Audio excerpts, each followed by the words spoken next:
Let's talk about the future of hiring, because by 2030, recruitment as we know it, it's going to be virtually unrecognizable. It really is. I mean, the pace of change is just staggering. Yeah, staggering.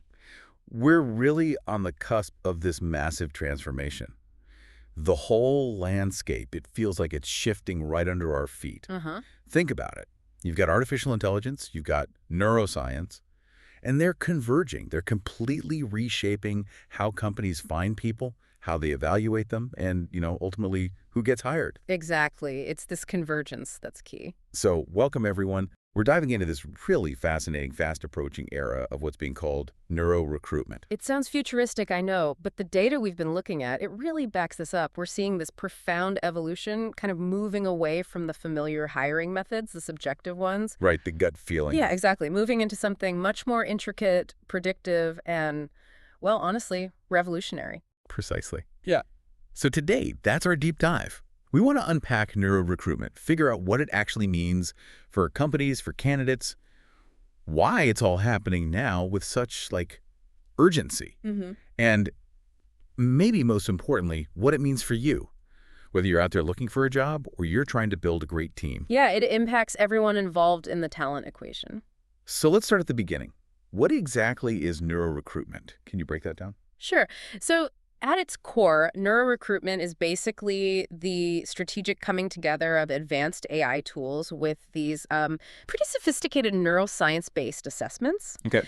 It's about weaving together AI analytics and these neurocognitive insights, across the whole hiring process from start to finish. So not just one piece of it. No, ideally integrated. And look, this isn't just about tweaking the old ways. It's not an incremental improvement. It's more of a fundamental reimagining of how we even perceive potential, how we measure it, how we match it to opportunity. That sounds like a huge difference. So we're talking about something way more sophisticated than just, an algorithm scanning resumes for keywords. Oh, absolutely. Miles beyond that. Because our sources, the stuff we read, it suggests this gets into things like cognitive patterns, emotional intelligence, even brain-based responses. That seems like a massive leap from just checking skills. What does that actually unlock? It is an enormous leap. And what's really fascinating, I think, is that we're moving beyond just looking at, say, the explicit skills listed on a CV or past experience. Right. We're starting to tap into the underlying mechanics of how someone thinks, how they feel, how they solve problems, how they interact with others. How do you measure that, though? Well, think about AI analyzing, say, tiny micro-expressions in a video interview. Things humans might miss entirely. Okay, I can see that. Or detecting subtle speech patterns to gauge things like emotional responses or cognitive load, how much mental effort someone's using. But here's where it gets really mind-bending, as you said. Imagine assessments that actually incorporate analyzing brainwave signals. Seriously, brainwaves. Yeah, to understand things like focus or stress response, or even different problem-solving approaches someone might take. That's the kind of deep insight we're talking about, evaluating potential and fit on a whole new level. Brainwave signals, wow. That detail really jumped out from the research, I have to say. It's startling, isn't it? It is. It sounds like something out of science fiction, but you're saying it's actually becoming real. It's rapidly moving from theory to practice, yes. Which brings us to the big question, right? Yeah. Why now? What's so special about 2030? What's pushing this forward so fast?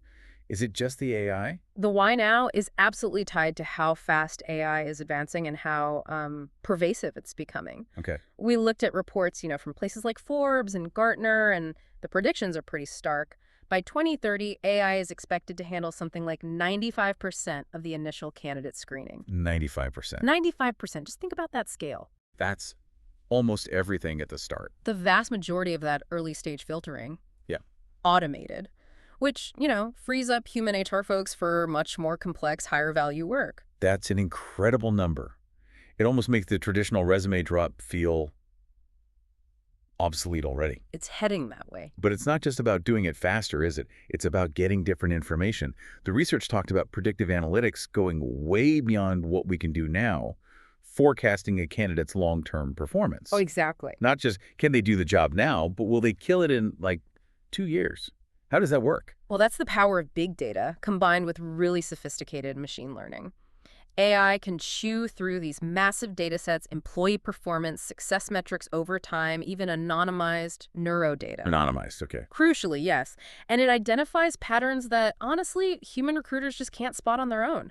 It can link cognitive styles to what a specific role really demands, Yeah. or how someone might fit into a team dynamic. And that gives us this unprecedented ability to predict not just if someone will succeed initially, but their potential for sustained growth and, importantly, engagement within the company. Okay, so if AI is handling that initial 95% and predicting long-term success, Yeah. what happens to the interview, the classic sit-across-the-table chat? Yeah, that's evolving dramatically.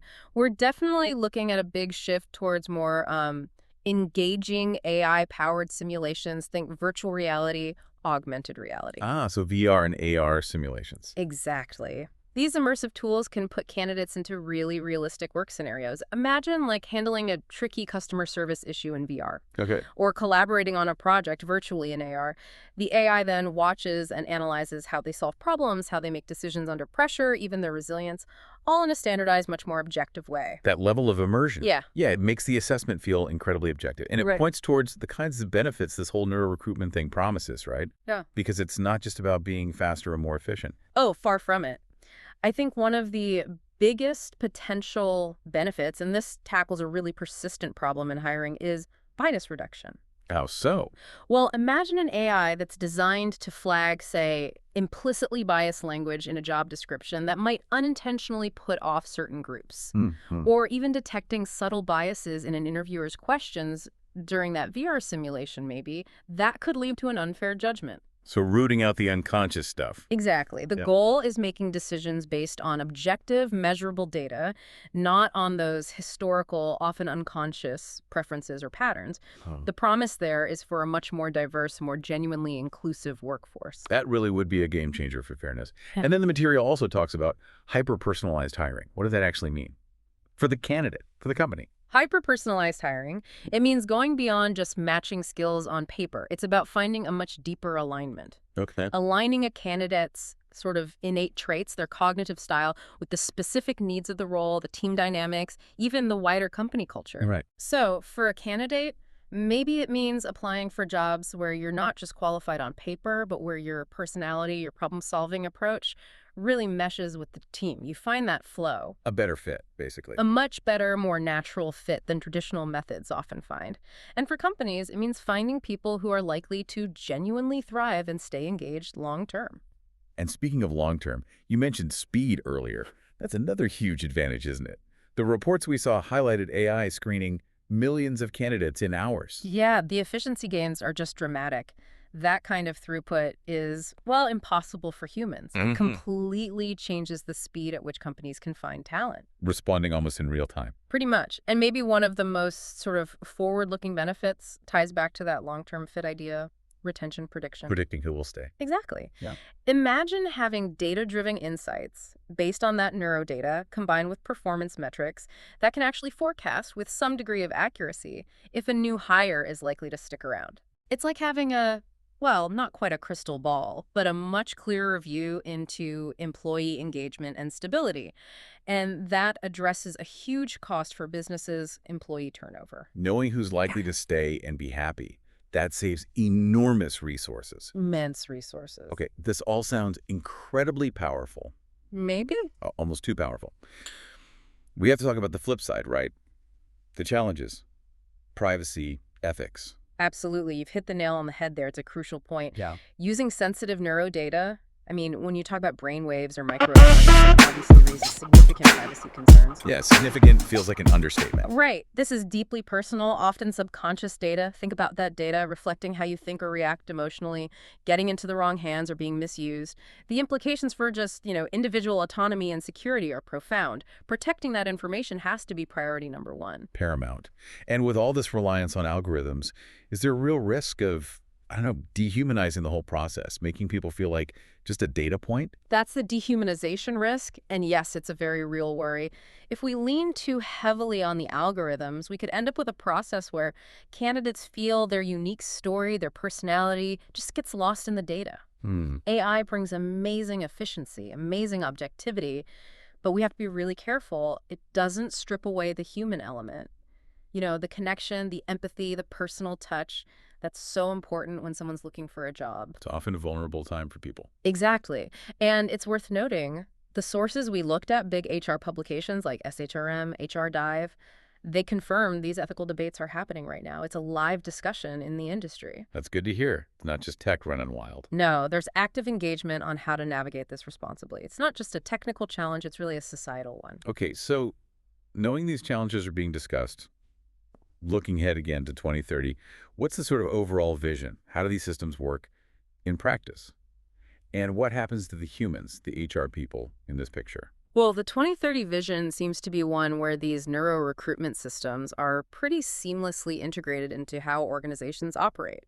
We'll likely see AI co-pilots working alongside HR managers. Co-pilots, like digital assistants? Yeah, essentially intelligent assistants providing real-time data, insights, those predictive analytics we talked about, all guiding the decision-making process.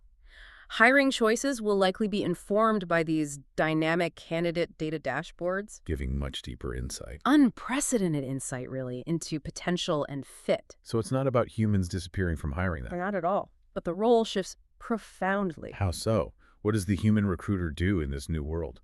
They evolve significantly. They move from being primarily screeners, administrators, handling the logistics, Right. to becoming much more strategic partners. Their focus shifts upwards towards higher level decision making. Interpreting the rich data that the AI and the neuroassessments provide, building relationships, solving complex people problems, and crucially, providing that essential human connection and empathy that algorithms just can't replicate. So adding the nuance, the judgment. Exactly. Making those nuanced calls that balance the objective data with subjective understanding. Focusing on the candidate experience, on long-term talent strategy, it becomes a much more strategic role. This has been, well, a really eye-opening deep dive. Neuro-recruitment doesn't feel like science fiction anymore. It feels like the undeniable future of finding talent. And it seems to be coming much faster than maybe we thought. I think that's right. By 2030, how we hire, it's going to be smarter, it's going to be faster, and interestingly, potentially more human-centered in some ways. So, more human-centered. By freeing up human time and attention to focus on the parts of the process where human connection and strategic thinking matter most. Smarter, faster, and maybe more genuinely human-centered. That's quite a summary. It's the potential, yes. Okay, so as we wrap up today's deep dive, I want to leave you, our listeners, with something to think about. A provocative question, maybe. Go for it. What does this new era of human-centered hiring, powered by AI and neuroscience, what does it truly mean for you, the individual candidate? And maybe start thinking about how you might prepare to navigate a job market where, well, your cognitive patterns, maybe even your brainwave signals, could become part of the equation shaping your future career. That's definitely something to mull over. Yeah. Something to think about as we all move towards this rapidly approaching future.